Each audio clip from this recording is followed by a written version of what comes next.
Well, hello there. God bless you and welcome to this online mentorship session this Friday evening. Again, 14th of February 2025. And I'm so gracious to God that we are connected right now, that we're alive. And I want you to tell your friends and everybody around that we are alive and we are on right now. I can imagine that every one of us connected right now have been anticipating for today's broadcast, especially since the subject of discussion had already been posted online before today. And I'm excited as well, looking forward to an amazing time that we are going to have on air today. So I welcome each and every one of us again. I want you to hit the like button right away. And when you're done with that, I want you to share this broadcast with as many as you can. Share it with as many as you can. That's the first gift from you to this platform, to this program, that you share with everyone this broadcast and let everyone around you know that we are live. Okay? So I'm going to wait for you to do that before we proceed. So please like, and share. And if you're new to this channel on YouTube, do well to please subscribe. Hit the subscribe button, turn on the notification bell so you can receive all notifications on this platform. That's for YouTube. Well, if you are watching for the first time on Facebook, I want to welcome you to our community on Facebook. I want you to follow that page right now for many more interactions. So excited with all those of us following on Facebook. So I want you to do that right this moment. Like, share, subscribe, or follow the page on Facebook. Please do that as quick as you can. And then we will proceed with the broadcast today. Love is in the air. It's a beautiful season. 14th of February is Valentine's Day. And today we are going to discuss something remarkably in line with the season, which I will unveil to you in a moment. I'm excited. I'm so excited. I believe many of us, especially those of us who are young, are equally excited as well.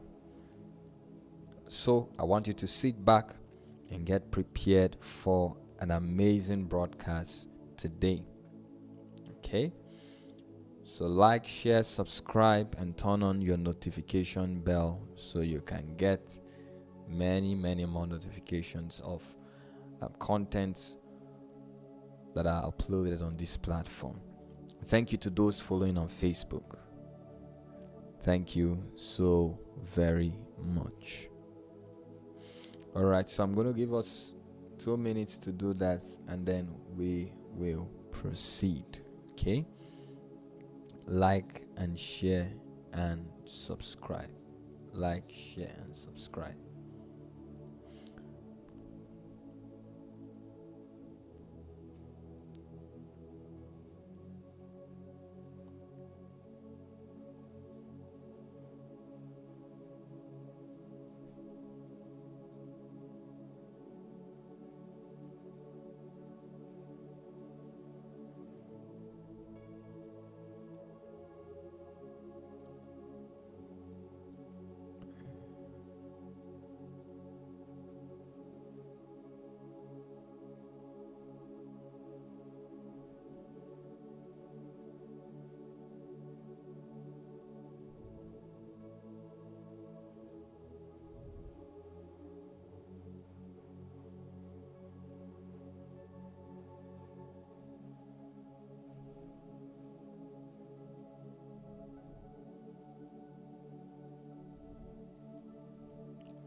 So share with as many as you can. Just keep sharing all through, waiting for as many to come on.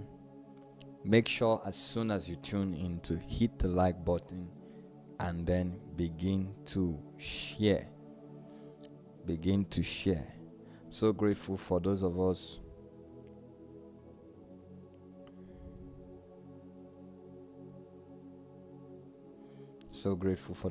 that are tuned in right now.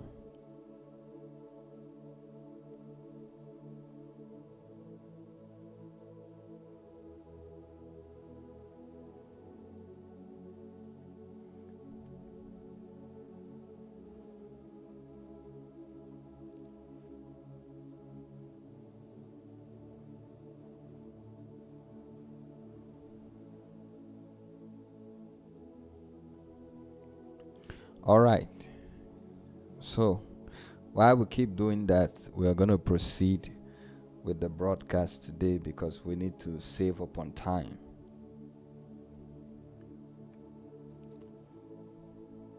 So just keep liking, sharing all through the broadcast today. It's 14th of February and it's Valentine's Day, and we decided, taking the prerogative of this program, to have a special session to discuss about something that you cannot avoid as far as human relationship is concerned, especially with the Gen Zs.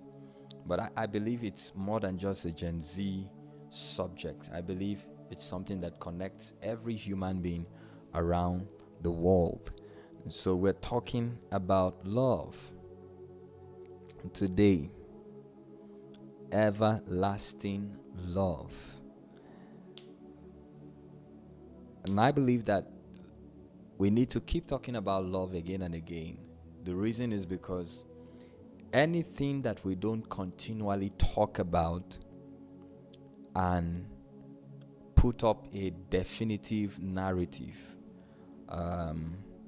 we may be forced to take what society shoves down our throats. We may be forced to gulp down what society feels, because there are a lot of opinions about the subject of love, many of which, if you sit down to analyze, you realize that they may not be correct, they may be lopsided, or they may be based on an individual's opinion, an individual's warped opinion about the concept of love. So I think we need to talk about love again and again, and just so that everybody will know, this is not a discussion only for singles. No, I think it's kind of amazing that, especially in Africa, that we leave discussions around love and relationship to the young people, young singles or young newly married. I believe that love is a subject that concerns all age grade, and it's something we really need to talk about. We need to know it. Our children need to know it. Our parents need to know it. We need every generation to be involved in this conversation. So that's why I believe that the celebration of Valentine's should not be left to the young people alone. Love is a subject that we all need to talk about and understand. And that's what we are going to do today. Now, if you're done liking, sharing, subscribing, following, I want you to go to the live chat session. Now, if you're watching me, go to the live chat session on YouTube, or go to the comment section on Facebook, and let me know where you are following from. Let me know your city and your nation, where you're following from. It's interactive. It's an online interactive session. And so I need to know where you're following from, where you are connecting from, where you're watching from. So we have an idea of the demographics or the geographical location covered by this broadcast. All right, so please do well. Whether you are here for the first time or you have been, let me know the city and the nation where you are following from. God bless you. Do that, and then we'll pray and get in. Thank you so much, Lushaba, connecting from South Africa. Thank you so much. I hope I got the pronunciation of your name correctly. It's good to see you again.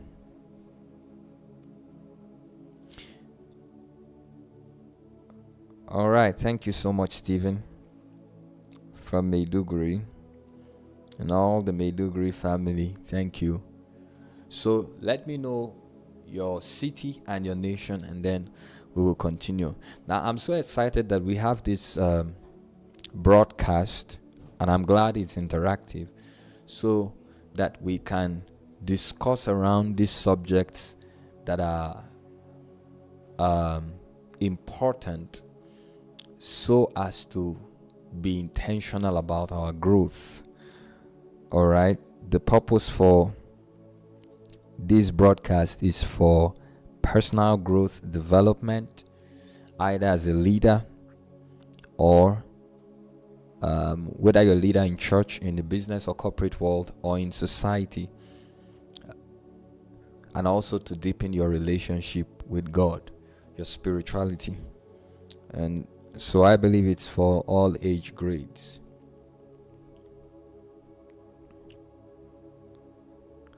Thank you so much, Ezekiel, all the way from Biu.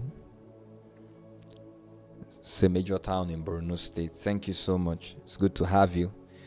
We look forward to coming to Biu again sometime this year. It's going to be an amazing time, so I want you to look forward to that. The dates will be out soon. Okay, everlasting love. Let's start the discussion, but before we do that, I want us to pray. Father, thank you for everyone listening and watching right now from around the world. Lord, give us your wisdom. Help our minds to be enlightened and help us to be developed and transformed. Amen. All right. So we are going right into the session, everlasting love. We're talking about love today. And our discussion will be around very simple but very important things. Very important issues that we are going to deal with today. Very, very important issues. Very integral to the understanding of love and the building up of relationships. Okay? First of all, I want to start by telling us this. Love is not a feeling, even though love can be felt or expressed emotionally. But love is not a feeling. So this is like parts of speech in English. When you use a word to qualify a noun. A word that qualifies a noun is an adjective. All right? So love, emotions can be used to ascertain or concretize the presence of love in an individual for another person. But definitely love is more than a feeling. And I say this because my work as a leader allows me to interact with a lot of young people. And I have noticed that many young people have become unconsciously trained to think that love is a feeling. And so somebody will tell you, I no longer love this person again. Oh, I don't love this person again. Why? When you ask the question why, it will be traced down to them no longer being able to define their feelings for that person. Of course, your emotions can be used to communicate or to express your love or your intentions for a person, but love is more than feelings. Okay? In fact, trying to define love, you will at some point realize how limited you are for want of diction or want of grammatic expression. Love truly is a force that cannot be completely defined. Love is a spiritual force. It's something that only the heart can attest to. Of course, it can be communicated, it can be felt, but love is more than all of these things. In fact, in 1 John chapter 4 verse 7 and 8, the Bible says, "Beloved, let us love one another, for God is love." And I think the Bible has done great justice giving us that simple definition. For love is God. So we now see why it is very difficult to understand completely or to define love, because love is God. And you and I agree with this one fact, that God is someone that we will keep knowing again and again and again, and not be able to come to the fullness of the knowledge of God. That being said, love is a spiritual force, and it's something you can understand, you can feel for somebody, you can express towards somebody, you can discover that you have for somebody. Another thing about love that I think it's important to note, and I'm saying this from practical experiences, but I'm not using my experiences, all right? I'm trying to leverage on both my experience and other people's experience, but to set the record straight and be practical about everything. Another thing about love is you cannot say why you love a person. No. You can't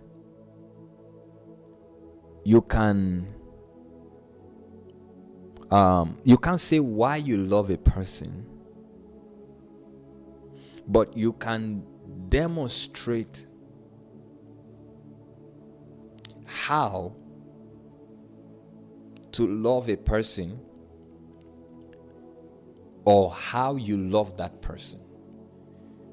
You can demonstrate your love, that is the how of love, but you cannot define the why of love.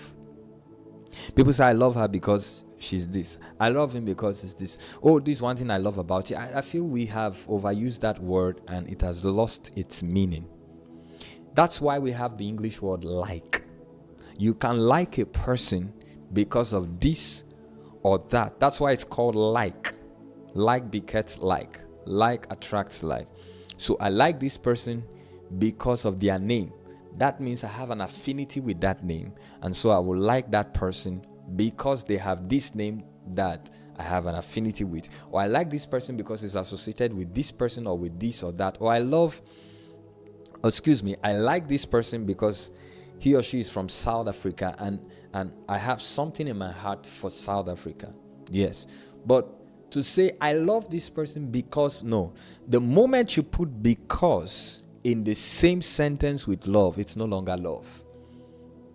Because it places love at a conditional, it gives love a conditional scenario. In other words, and if you think love is conditional, definitely that love can be transactional, because there are conditions that if you meet, you can love this person. And that means we can buy love. If love was to be conditional, it means we can buy love. It means we can transact on love. And love is supposed to be unconditional. So why you love a person, you will never know. And it's something to really define, because when you take this into the context of your relationship, you'll be able to screen out those you like from those you love. Because if you truly love somebody, you will not be able to gather the reason why you love them, because love is unconditional. It's a thing of the heart. It goes deeper than the soul into the heart. And remember, out of the heart comes everything about the life of an individual. So let's learn to say, I like this person because of this. Different from saying, I love this person. See, it's a statement that just exists on its own. It's a finished statement.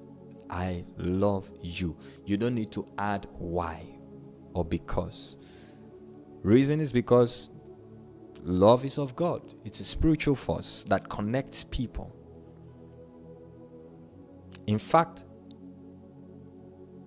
your love for a person indicates the presence of purpose in your relationship with that person.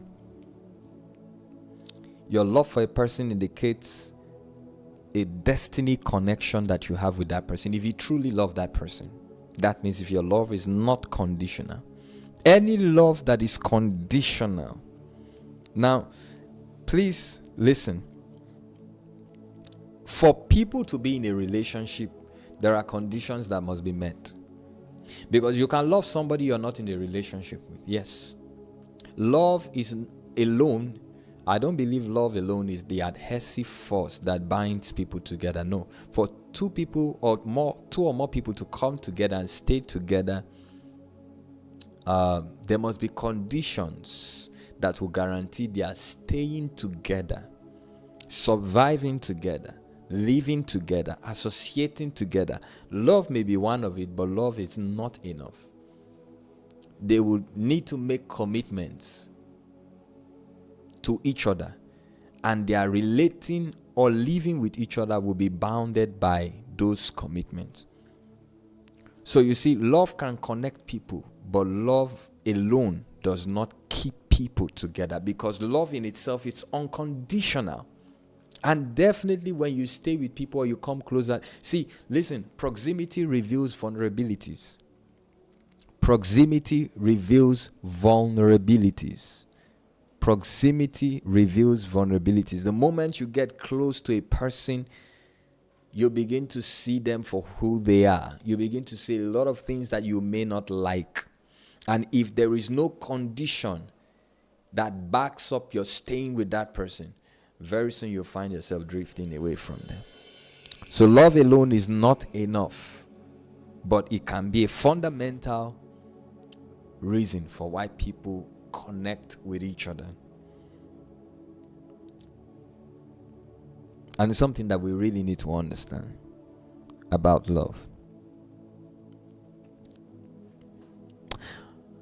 I believe that for every relationship that will exist on earth, there are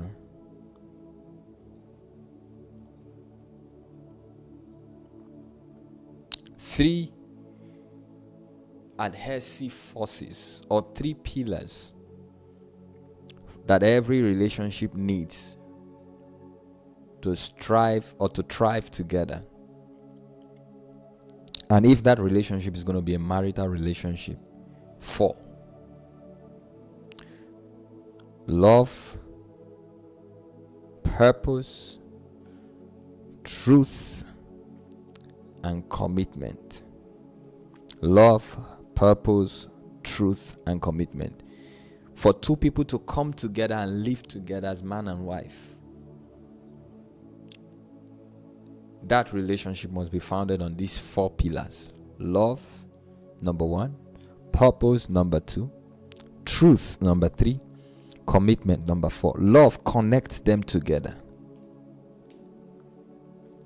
Purpose is revealed to give future or destiny to that connection.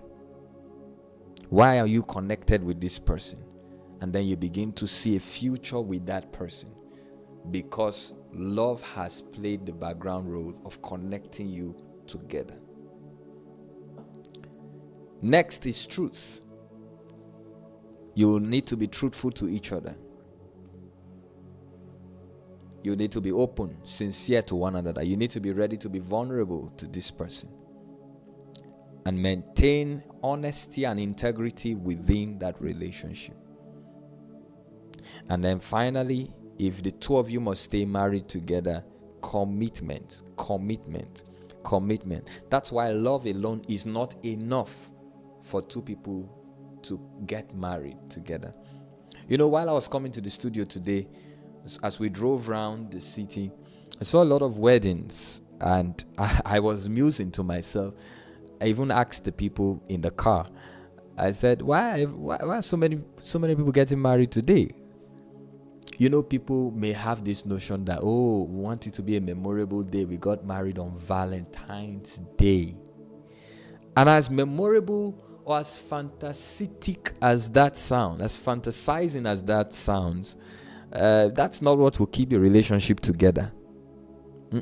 It's not the fantasy of the fact that you wedded on Valentine's Day. There's nothing in that can keep a marriage together. And I just feel that many times when after the wedding, we don't recover from the fantasy and the euphoria of a ceremony and come into real understanding of real life together. I feel that's part of the problem, and maybe that's what forms the background or the foundation blocks to marriage separation or divorces, which sadly we see in our society today. In fact, almost no continent is spared of it. I used to think it was a Western thing, but it's come to Africa now. Just because you wedded on Valentine's Day doesn't mean that your marriage is going to be glorious or wonderful. No. You can be assured of a glorious marriage if it is built on these 4 pillars. Notice I didn't say that it is all about these 4. I said these will be the founding pillars for a successful marital relationship: love, purpose, truth, and commitment. You will need to commit to one another, to be honest to one another, to love yourself whether you feel anything for the person or not, to staying with that one partner and being satisfied with that one partner, to having a lot of space in your heart to accommodate a lot of weaknesses and flaws and still be ready to support that person to personal growth, transformation, and development. It takes a lot. Commitments upon commitments that you will need to count the cost. And this is where conditions come in. But love in itself is unconditional, and it's good that we define it to be that way. Oh, by the way, I welcome those who are just joining us right now. See the number on our chats increasing. Thank you so much. Whether you're watching by YouTube or by Facebook, I want to welcome you. I want you to hit the like button, subscribe, share, follow the page, and join the conversation on the comment section. Do that as quick as you can. You're welcome once again. Now watch this. There are 2 metaphors. I want to read the Bible at this point. I want to read from the Bible so we have a better understanding of what we are discussing today. I just said all that to put a background for us. I want to read Jeremiah chapter 31 verse 3.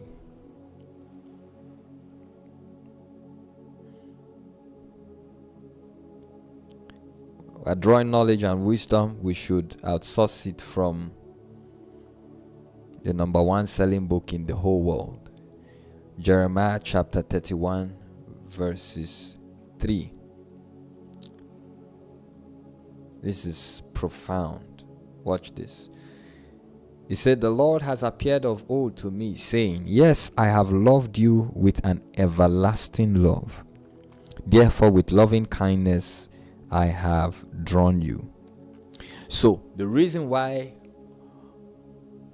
in every human being there is a cry for spirituality and a longing to connect with the divine is not because we will it in ourselves, but because there is a force from God within us pulling us closer to Himself. And His love is responsible. He says, "I have loved you with an everlasting love." Everlasting means never ending. It means that, and God didn't tell us why He loved us. That's something amazing. You read all through the Bible, God never tells us why He loves us. Never. He only tells us how much He loves us. John 3:16, "For God so loved the world that He gave His only begotten Son." He loved us so much He was willing to sacrifice His only Son, the only person in flesh that was Him, to die for us. But why He loves us, never, and He will never say it, because there is no why to love. True love has no why behind it, has no reason behind it. True love has no reason behind it. He says, "I've loved you with an everlasting love. Therefore, with loving kindness, I have drawn you." So He loves us so much. And out of that love, He has made a way to draw us to himself. That's called redemption. That's man's way of getting to God as devised by God. Man's own devised way of getting to God, that is of man, is religion. But God's own way of man being drawn to him is redemption. And all of this is on the basis of love. Now, this love is unconditional, of course. And there's something you need to know. It's a never-ending love. That means regardless of what we do in response to the love of God, God will always love us. If a human being in his entire lifetime refused to respond to the love of God and subscribe to a relationship with this God, it doesn't stop God from loving them. Unfortunately, humanly, our love can dissipate or wane out when it is not reciprocated. Not so with God. Well, it's actually right to call him love. The same rain that falls on the farm of a righteous man falls on the land of a criminal. Everything in the natural habitat enjoyed by good men are also enjoyed by bad men. And so we see that even in nature and in creation, God does not discriminate, because his love, which is the true love, is everlasting. And we need to grow to that point of love. Even if you can't stay with that person again. Remember, I said for two people to stay together, it takes more than love. Conditions will come in. But for them to connect with each other, it has to be pure love. No condition attached. And so even if you can't seem to live with that person or agree with that person again, let it be that you never stopped loving them. And this is where we have a lot of problem. Imagine a man who was in a marital relationship with somebody, and maybe it didn't work out and they broke up. They got divorced. And he gets on to get married to someone else. And he tells that person, I still love this person. I hope you know that man is in trouble. There's nothing you tell that lady, especially if she's from Nigeria. There's nothing you tell her otherwise. How we still love his ex. If it is true love, you must still love that person. But it takes more than love to stay together. It takes commitment. You still love her, but you decided to commit to this one. And so even if we walk away from God, his love for us never changes. It never fails. You can't understand why he will keep longing towards us. Any man that refuses to respond to God's love and ends up in destruction, it wasn't God's fault. They made their choice. And that's love again. It doesn't force you. It allows for your will to decide. Unfortunately, there are a lot of relationships that have become very toxic, where the love dictates for the partner where to go, who to be with.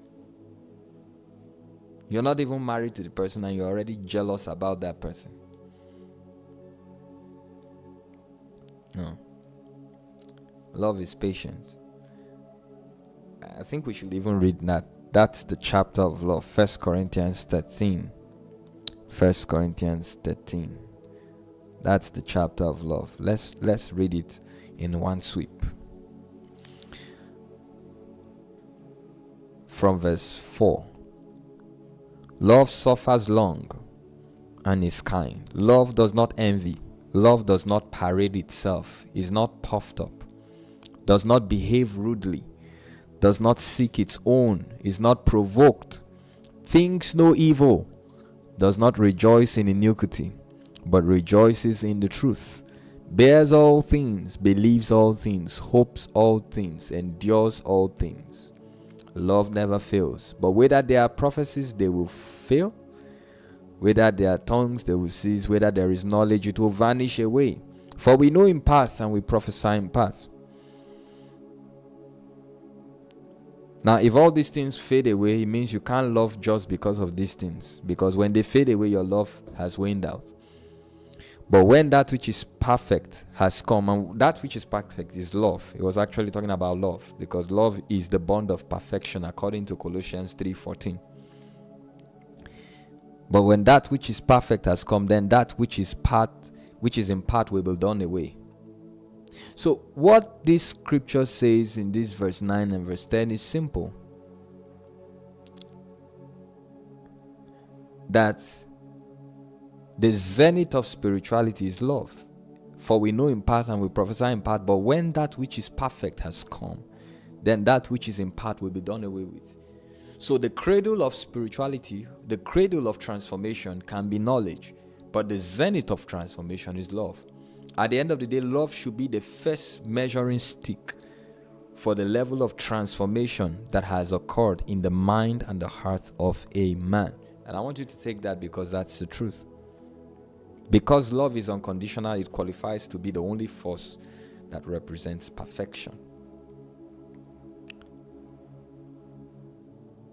Verse 13, and now abide faith, hope, love, these three, but the greatest of these is love. Now, there are two metaphors in the Bible used for love: milk and wine. Milk and wine. I'll show you one of them. Songs of Songs,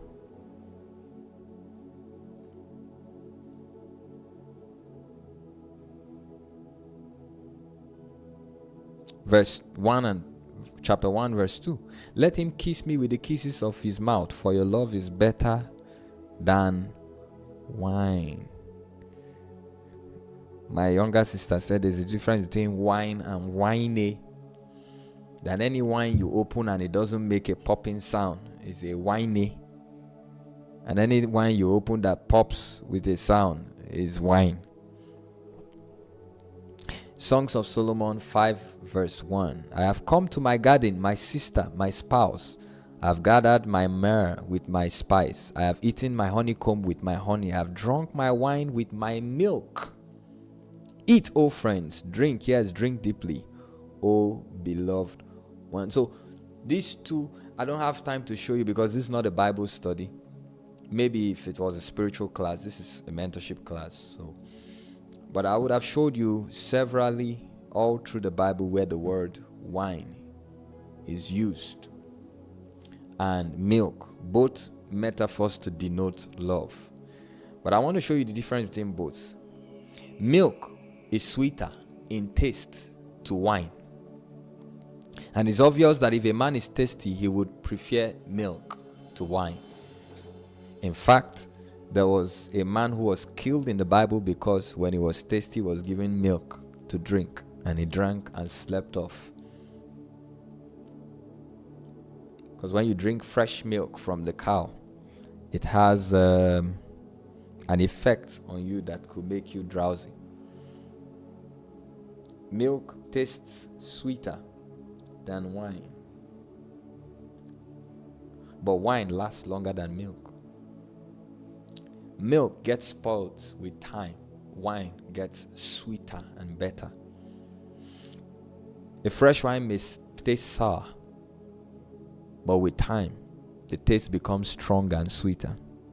And these two metaphors will describe the love that will exist in any romantic relationship. Is your relationship powered by love that is of milk or of wine? That's a question you need to ask yourself. Does it taste very good today but becomes bad with time? Or does it get better with time? That's something you will need to ask yourself. So which of these metaphors describe your love? Wine has intoxicating effects. The longer it stays, the more intoxicating. That means the longer you stay with a person, if it is true love, it cements your connection with that person. That's why you can see two people married for 40 years, 50 years, and still living together. because their love is that of wine. Fortunately, in this generation now, we have a lot of people who claim to love, but when you analyze it, it's just milk. It can get spoiled with time. Another thing with milk is not everybody can take milk, but everybody can drink wine. Why? Some people are lactose intolerant. So that means if your love is like milk, it is conditional. Maybe conditional if there is money or finances. And I want to encourage every young person listening to me. If you are in a relationship where money or material things seems to be revered and talked about almost always, if you are not married, you have a chance to walk away. It's an honest truth. You hear some people say, if we don't talk about money, what are we going to talk about? Talk about growth. It will make the money useful. Talk about destiny. These are more important things. Talk about spiritual connection. These are things that will remain important even in the presence or absence of money. If you are in a relationship, somebody said in the comment section, witchcraft. If you are in a relationship where it's all about money, if you are a man, you are struggling to meet up, you just got delivered now, that relationship is not for you. There are more important things. Of course, money is important, but it can't be everything. So that's the problem with milk love. Not everybody can take it. That means it's conditional. And never you leave a relationship knowing you did the best for yourself and then wondering if you will ever get somebody. No. In fact, you left so that you can get the right person. Actually, if you had known, you shouldn't have entered that relationship in the first place. So get delivered. I told somebody today, for every person who thinks you are not good enough, for every one person who thinks you're not good enough in this life and they are strong enough or bold enough to air out their opinion, there is also one other person who thinks you are more than enough. So why focus on the one thinking you are not enough? So I want you to ask yourself tonight and ask your partner or your husband or your wife or your spouse, what kind of love do you have for me? Is it milk love or that of wine? Does it taste very good today but gets bad tomorrow when the going gets tough with life? Or does it taste not so good today but taste better as the days go by? My prayer is that you will experience the wine kind of love. Even God qualifies his love to be better than wine. He uses wine to. He says your love is better than wine. Finally, there are 4 things that can enhance or destroy the communication of true love. I just hope that I've been as simple as I can on this broadcast. You know, we just talked about milk love being conditional. There are 4 things that can enhance or destroy the communication of love, of true love. Because love is meant to be communicated. For God so loved the world that he gave. And there's always a corresponding action from one who professes to love the other person.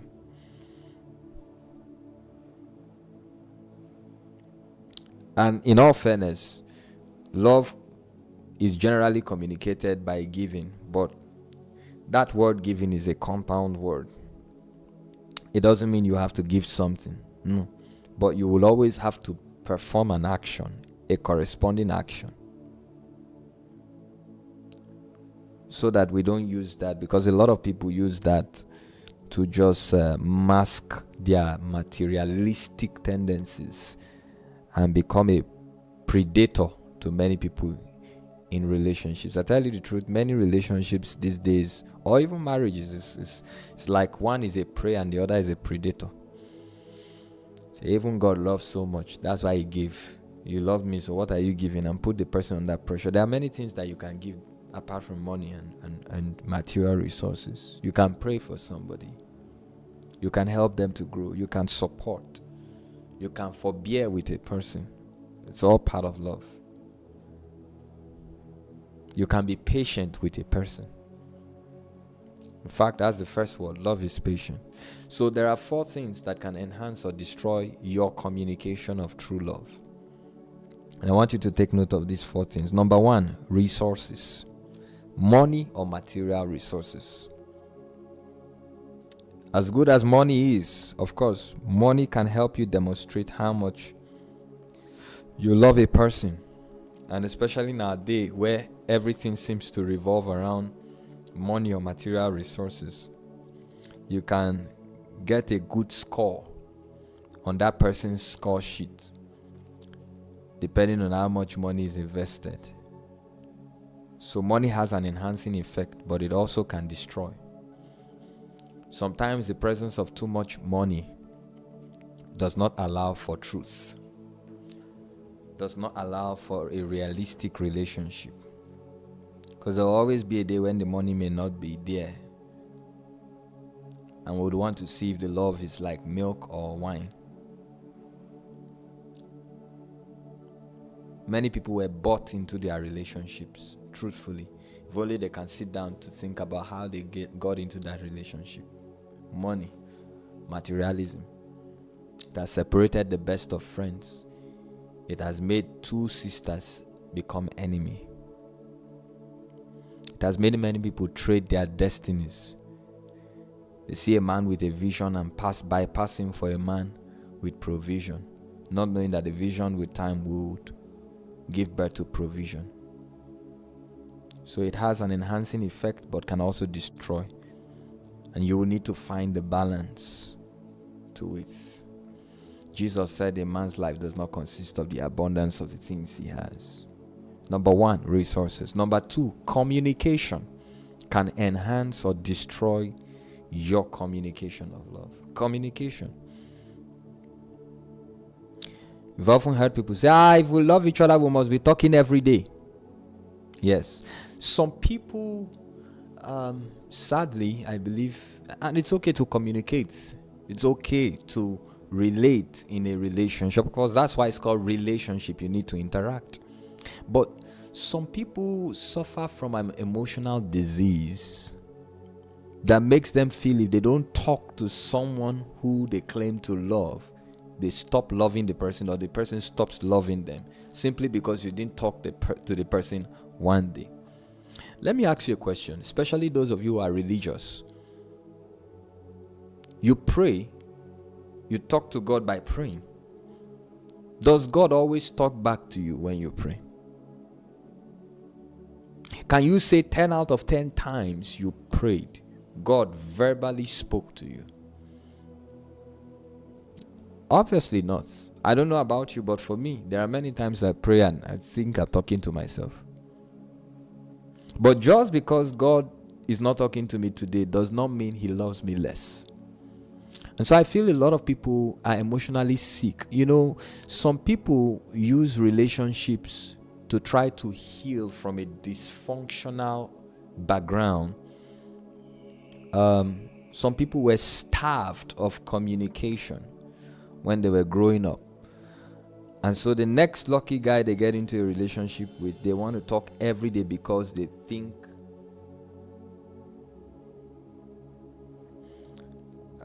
talking is what sustains the relationship. So talk is good, but less talk is a problem, and much talk is also a problem. Because too much talk reveals secrets, and too much talk cannot be absent of lies. In fact, stronger communications between two people who are in love are mostly non-verbal. Yeah. Growing up, we discovered that when visitors come to the house, our parents had a way of communicating with themselves without talking. And then mom will know what to bring to serve the visitor. Strong communication modes are sometimes non-verbal. Even God speaks to us through non-verbal means. So too much talk can destroy. Less talk can also destroy. And we need to learn to find the balance for it to enhance. Communication.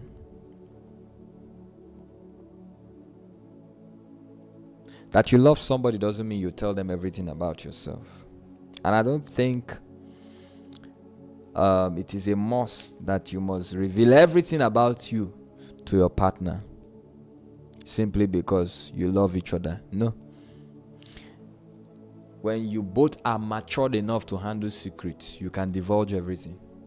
Remember, love is unconditional. So you can't base conditions that will warrant commitment on love.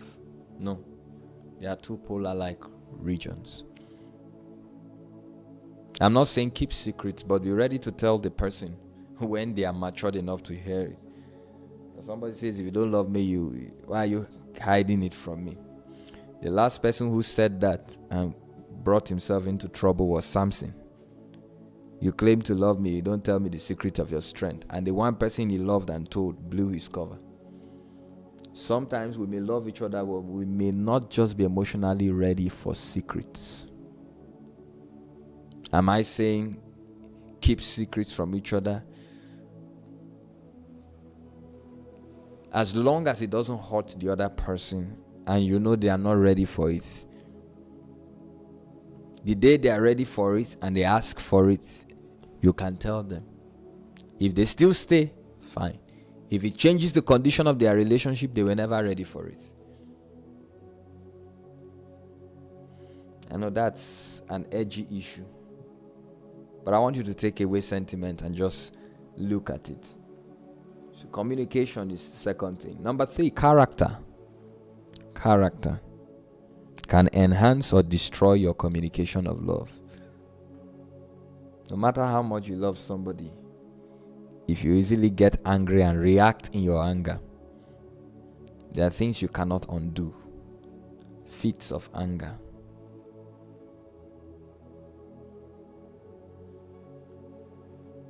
Character. Someone said character determines destiny. Character can enhance or destroy your communication of love. Because that's the disposition that men see. It's from your character that men can read who you are inside, not just your words alone. And finally, relationships. How you relate with people, whom you relate with. When you claim to love somebody and you're in a romantic relationship with that person, you will need to watch every other relationship you have. Because whether you like it or not, the person you are now romantically connected to has an interest in every other relationship you have, whether you think they know or not. So relationships. How can I claim to love a lady who I want to get married to? And I have a best friend. I call a best friend, and it's a lady. And I expect my woman to understand. It doesn't work like that. I have to look for another best now. You know, that's what they do, this Gen Z. Bestie. That's just scam. Somebody said it in their mind. That's the truth. It's a scam. For me to think that my relationship with this girl who I am connected to romantically will not affect or has nothing to do with my relationship with this other girl, that will be like building castles in the air. Definitely. And I think that bestie thing is something that this Gen Z need to watch out for. Many people use that to hide all kinds of amorous or immoral relationship. And I don't care how society looks at it, but we have to call a spade a spade. Morality is fast declining, and we need to set these things in order. Otherwise, love for most people will never be enjoyed. And the purpose for this broadcast is to try to communicate to us the roots and the definition of what true love really is, which is the love that God shows to us and He expects us to give to one another. So there you have it, two metaphors that describe love in the Bible: milk and wine. Milk tastes better but doesn't last longer. Wine tastes not too good but lasts long eventually. Lushaba from South Africa said scam. Yes, Lushaba is scam. I hope you are not one of those who have been scammed. Ezekiel says bestie na scam. Young man, any lady who you are in love with tells you I have a bestie and is a guy. No, you have to sit down and talk about it. It has to stop somewhere. And same thing with the young lady. Guy tells you that we've known each other since our primary school days. So start defining what you claim you know. Because it will much build trust in that relationship. See why I said relationships enhance or destroy the communication of love. Imagine if I was going to get a gift for my wife, and I also needed to get a gift for a bestie, in quote, who was a woman. And I end up buying something for the bestie that I had never bought for my wife. At best, I will try to cover up or make sure my wife is not aware. And that can begin to bring a crack in that relationship. So 4 things that can enhance or destroy the communication of love. Number 1, money. Number 2, communication. Number 3, character. And number 4, relationships. I want you to take time this weekend to think about these things. These are basic facts that are deep and will bring you into greater understanding. But because of time, we'll have to stop there for today. And always remember, Valentine is a season where love is celebrated. And God wants us to be an expression of true love, which is what He has shown us. Love that is everlasting, love that is unconditional, love that doesn't change. And ask yourself if your love is a milk kind of love or a wine kind of love. Thank you so much for watching this broadcast. We have to go now because of the time. Once again, thank you to everybody. It's been an amazing time today. I do hope you liked and shared this video. Those of us at the comment section, thank you for getting it busy. Thank you so much. Thank you. Lushaba says, thank you for the teaching, Apostle. Oh, thank you. Teaching? I thought it was interactive, but whatever you say. Thank you. Kuchali says, thank you so much, Daddy. All right. Just let me know how you think about this broadcast today. And make sure you share it with someone. Call someone tonight. Or call someone later today. And tell them you need to watch this broadcast. Share it with as many as you can. God bless you. God loves you. And so do I. Valentine may end today, but I'll see you next Friday for another exciting and edifying interactive mentorship session online. Thank you so much for following. I'll see you next week. Do have an amazing weekend, and bye for now.